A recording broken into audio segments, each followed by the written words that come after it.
There's the line, there's the line. To the left, to the left. Les presento a Naude Dreyer y a su extraordinario equipo de trabajo. Él y su equipo se dedican a correr tras las focas en Namibia. Descubre la razón con Naude Dreyer en Semilla del Cambio.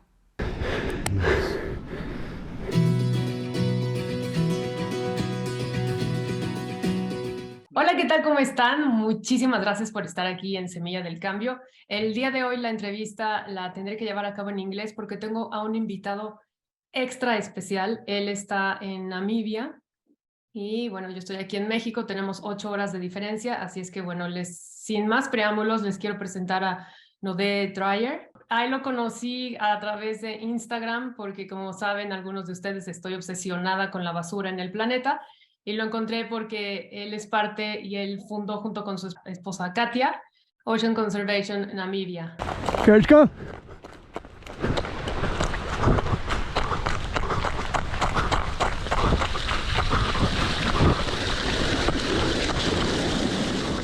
Thank you, Naude, for being here. Well, firstly, Karla, thanks for having me. I'm always very happy to chat to like-minded people all around the world. I've always been very close to the ocean. I've grown up in a conservation background, and my wife and I started a kayaking company about 10 years ago in the area where the seals are. And while on a kayak, we saw a seal completely covered in net. Just realized this is not right. We grabbed him, we dragged him to the beach, cut him free, and just realized like, wow, this action had really saved this animal's life. So from there on, every once in a while, we'd see an animal in a net or something very visible that you couldn't really miss, and we'd catch it with what we had available. I mean, we didn't have any tools and nets and things. That's it. We were just doing everything by hand. And up until about probably 4 years ago, we started getting these situations more and more and more. And it's one of those things. If you're not looking for entangled animals, you won't see them, even though they're there. And it's at this stage as well that I started posting a few videos on Instagram, and we realized there was a very positive response to these videos. So my wife and I decided to let's see how far we can push this. We've got a voice, and through these seal rescues, we can really raise awareness on the impacts of plastic pollution. And this is how it sort of all came about. Yeah, at the beginning of 2020, we started the organization. And then COVID came, and we had nothing else to do except catch seals and work on the organization. So it was really good timing for us, and we're one of the few really positive, happy outcomes from COVID for us. Otherwise we wouldn't be where we are today.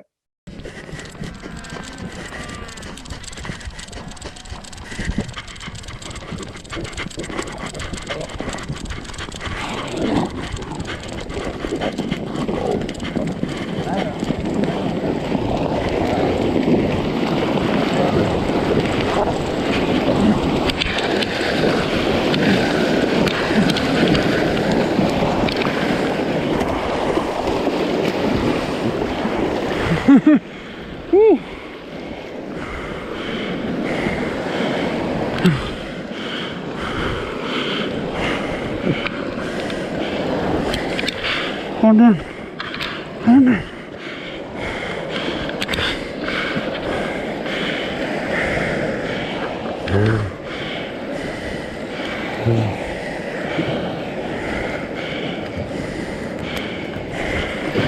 Hold on.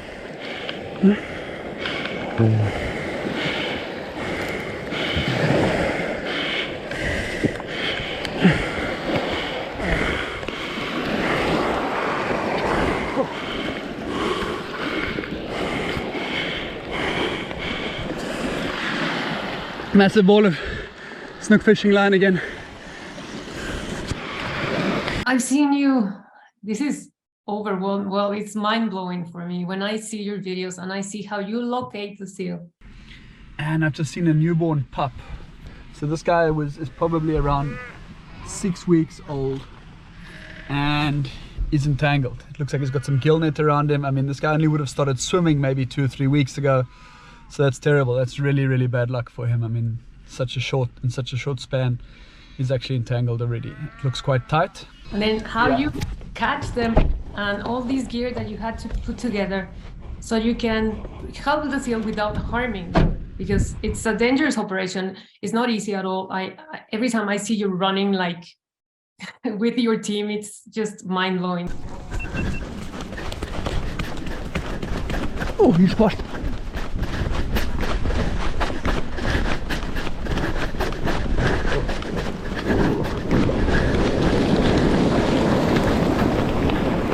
Got him.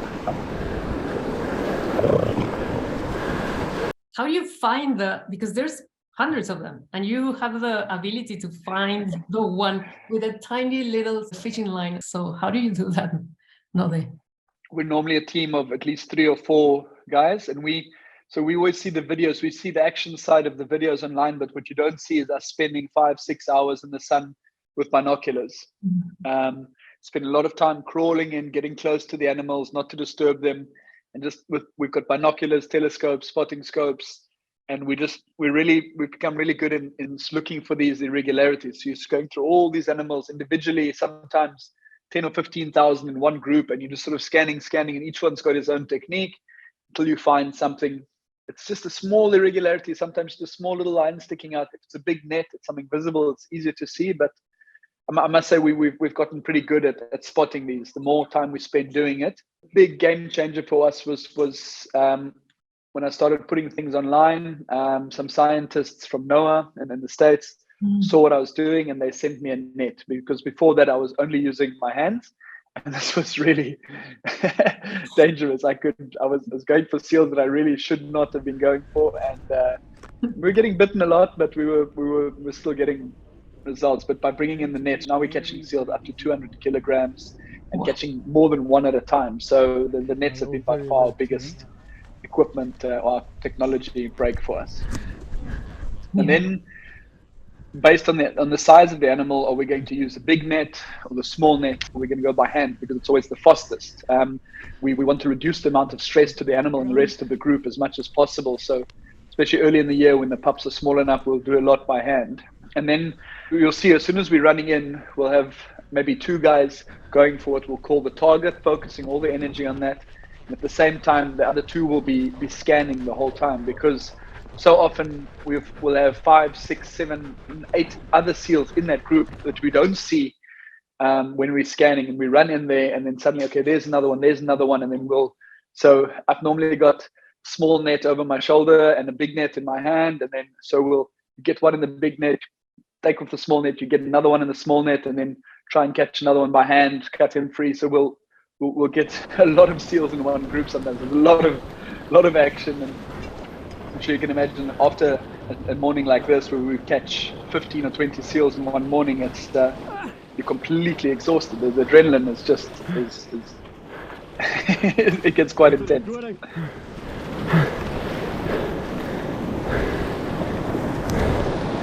And what are you thinking when you're after these seals? What's going on in your mind and in your heart? What are you experiencing? Please don't bite me. Please don't bite me. Please don't bite me. No.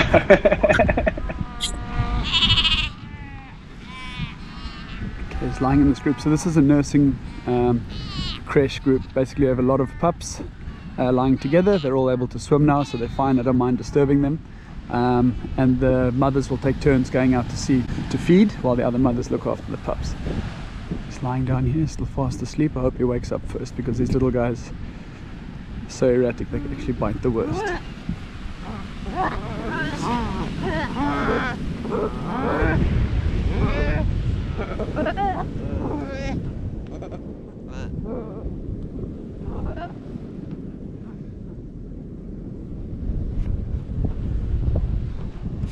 They're actually all still fast asleep. Okay, I'm just gonna grab him by the tail.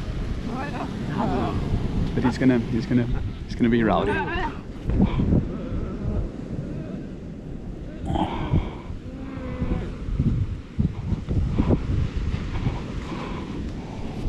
He isn't even fully woken up. Hey, little guy.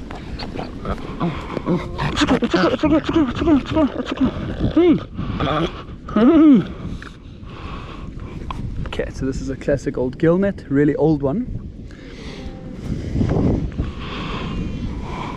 The other guys haven't even noticed.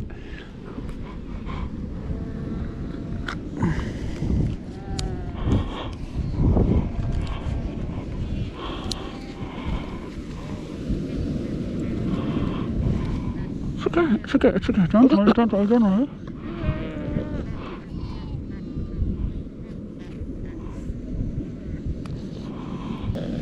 Come, you don't want that. You don't want that. Let's get it off you.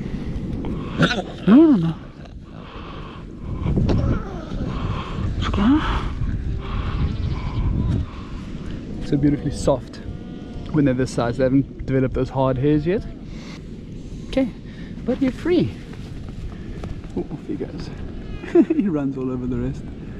Can you tell us a little bit about the Cape Fur seal, which is the species that you find in Namibia? So the Cape Fur seal is about 2 million of them estimated on the coastline of Namibia and South Africa, a little bit in Angola.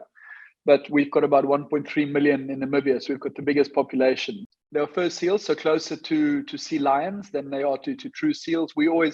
It's a problem. I always refer to them as seals, where they're actually much closer taxonomically to sea lions than seals. In Mexico, you've got Guadalupe fur seal, which is sort of almost quite similar looking as well. Yes. So they're just by nature very inquisitive, very playful animals, and they like to get themselves, especially the youngsters, like to get themselves into trouble. Whatever they can find in the water becomes a toy, and this is how they end up getting entangled in pollution. Big Monday bull in this group right at the point.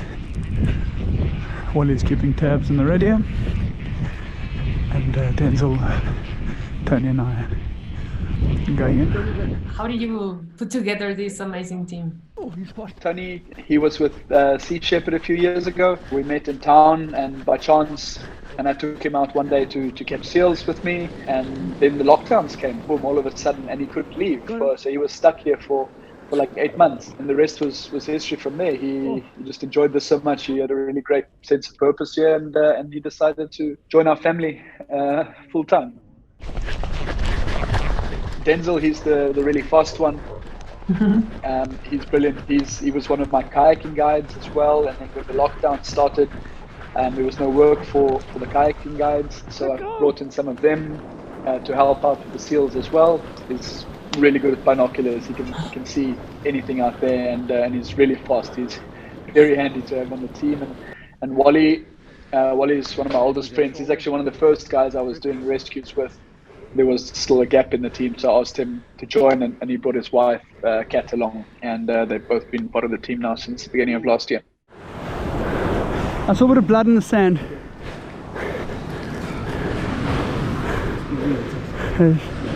Super tight.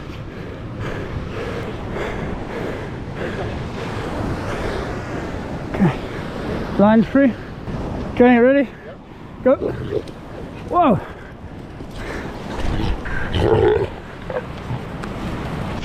So long snook line, loop at the end, couple of knots, one loop extremely tight.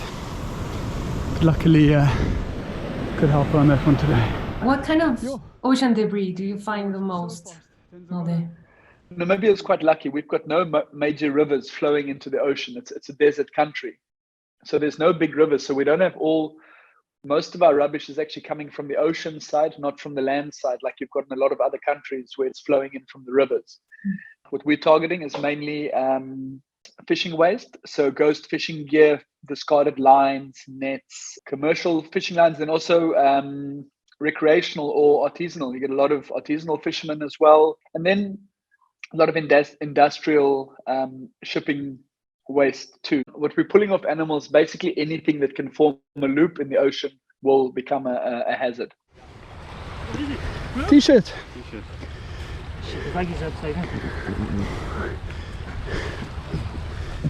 Coming. Oh, the collar and everything. Nice dress shirt. Sorry, you're gonna have to cut your shirt.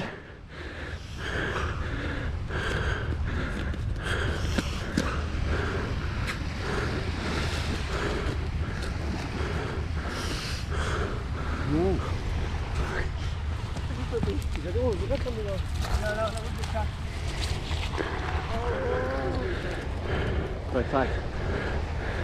That one's nice. Fancy shirt, but did not belong around that seal. Hope he's not too upset we killed his shirt. We've got such a sense of duty to try and help this animal. We put so much energy and time, so we really try and focus. We will sometimes put ourselves into a bit of danger to get to this animal, going right into the water or cutting in front of a big bull who's running in front of you, just because we put so much time and energy to catch this one specific animal. And we know if we miss this animal, sometimes he won't come out for days or weeks again, and by that time it could be too late. So we've seen a very big one. I think this is, if we do get him successfully, it's probably going to be one of the biggest ones we've ever managed. We're going in by net. He's lying quite far away, but he's huge, so wish us luck. Damn, he's big. Whoa.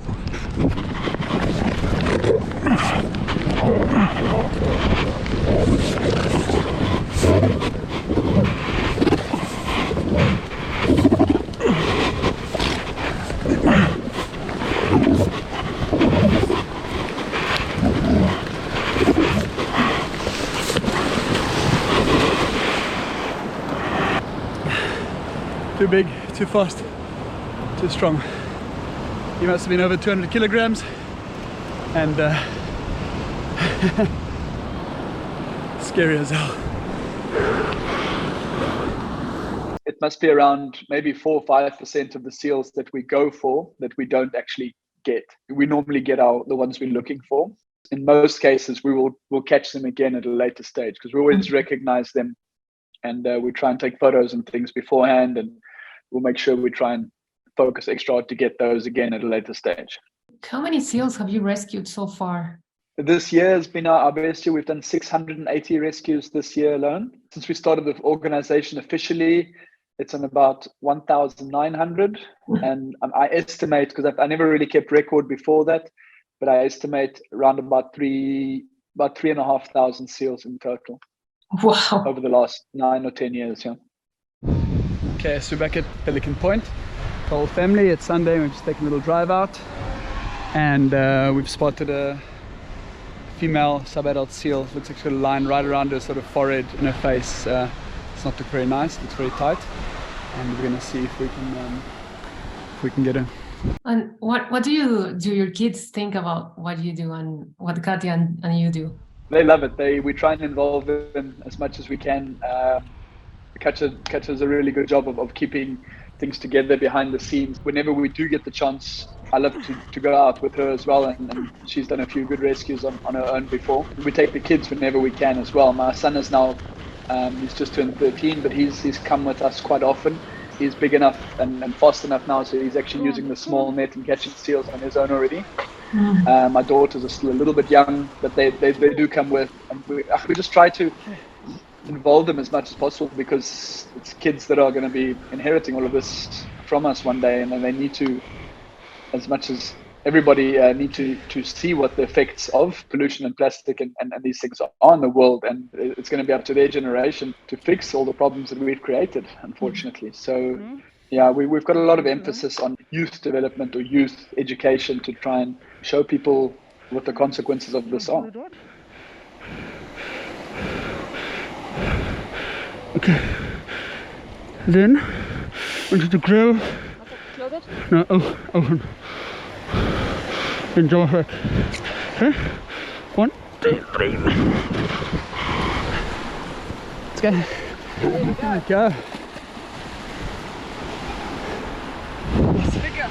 Did you get entanglement? We did. Check us. She was right around her face, just behind her ears. What can we do to help you, Naude, but also help our ocean? What do you think we need to do as citizens of this planet? It starts at home. It's the small changes, and people think what difference will one straw make? But if 6 billion people stop using straws, then it makes a massive difference. So everyone collectively, we do hold a lot of power, even though it's a very, very tiny little bit. Put it all together, there's actually a lot of power. So yeah. To help us, we just tell people, spread the message, share the videos, talk about it, tell people what you're seeing, be aware that every action we take when it comes to littering has a potential massive consequence, and people need to be aware of this. They need to be mindful of the way they are consuming plastic and the way they are getting rid of plastic. You're on the beach and you put everything in a big open bin when the wind's blowing, that stuff will end up in the ocean again.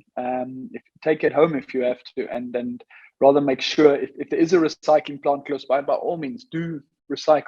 Use that reusable shopping bag, get water bottles for the whole family and use them again and again. There are so many plastic water bottles floating in the ocean. It's ridiculous. And even those are not posing a direct threat in my situation to seals or something. Those things pose threats to a lot of other animals, and even if not, they will break up, they will become microplastics, and we don't even know yet what the true impacts of that's going to be one day. So yeah, a lot of damage has been done, but I do believe we are still at a point where we can control the narrative for the future, but people just need to be aware of consuming and discarding of plastic. With all the data we've been collecting, that we'd love to start getting to a point where we can bring in some sort of policy change. And I think those are going to be our challenges, getting people to hear us out and getting people to change their behavior, getting the fishing industry to change their behavior. We're not telling people to stop eating fish outright, but don't support big industrial, large-scale fishing operations, because no matter what certifications and things they have, it is still a disruptive practice. Let go! What's the most powerful or the rescue that make a huge difference in you and your team? We're launching our documentary. We've been working for the last 2.5 years on a full-length documentary. It's going to be amazing, really, really cool, with a really cool team. And one of the highlight rescues was the seal we called Hulk at Cape Cross. He had a big, bright green net around him. We called him the Hulk, and that was, in terms of action, definitely one of the craziest ones we've ever done. There's a line. Do you need volunteers? We get so many requests for volunteers, and for somebody to actually help out there, to help with the rescue, is going to take months of training. You can't have somebody just run in there getting bitten by a seal and then we're sitting with somebody with a missing finger or something. We've got such a small window of time that we can actually get the seal rescues done, and unfortunately it is a bit disruptive. If we're going to do something, if we're going to bring in extra people, we've decided we'd rather bring in students doing internships, people, marine scientists, things like that can really benefit from that. And also we want to engage more Namibians. So if we do bring in volunteers, they'll most likely be Namibians. We don't want to. We know there's a huge demand, and we could make a lot of money on this voluntourism, bringing in people, paying a lot of money to come and join us. But we've decided not to go this route at all. We don't want to exploit that at all. There. Got another one here. Gill net.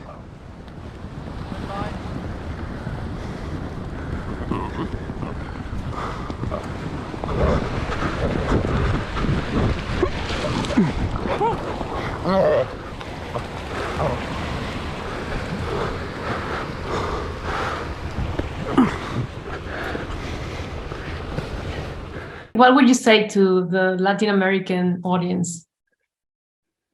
Don't let the vaquitos go extinct, please. They're such beautiful little animals. They're so few left, please. It's such a terrible situation that I follow very closely. You've got an extremely rich biodiversity in your marine ecosystem there. Something really worth preserving. Your whole coastline, especially the Pacific side, is really intriguing. It's something really worth protecting. You guys have something really beautiful there, and it is worth protecting. People need to learn that it's you need to act now and not hope that the kids are going to look after it one day, because it's going to be too late.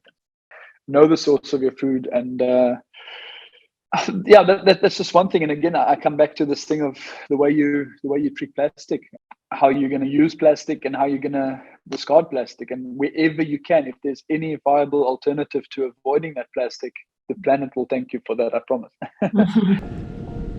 I think that's it. Naude, thank you so much. Go.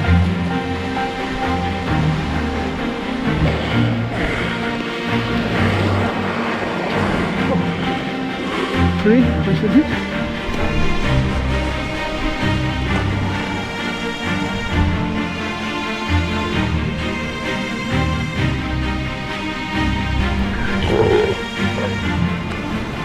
Me queda claro que todos tenemos un inmenso poder en las manos. Después de esta charla con Naude, aprendí que, aunque sea la más mínima cosa que podamos hacer por nuestro planeta, vale y vale muchísimo.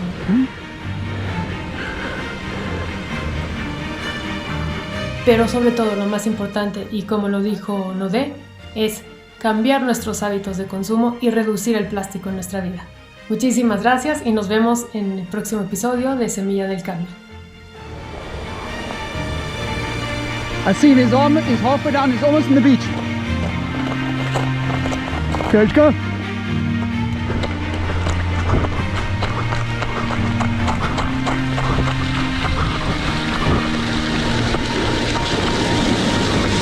There he is, there he is.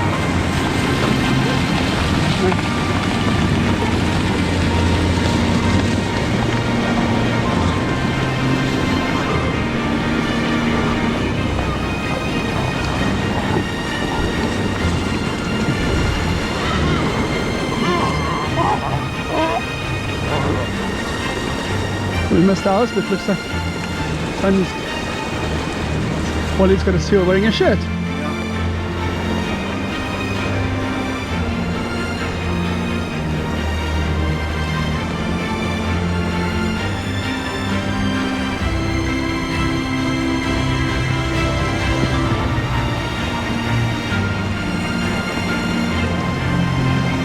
There. Got another one, yeah? Gillnet.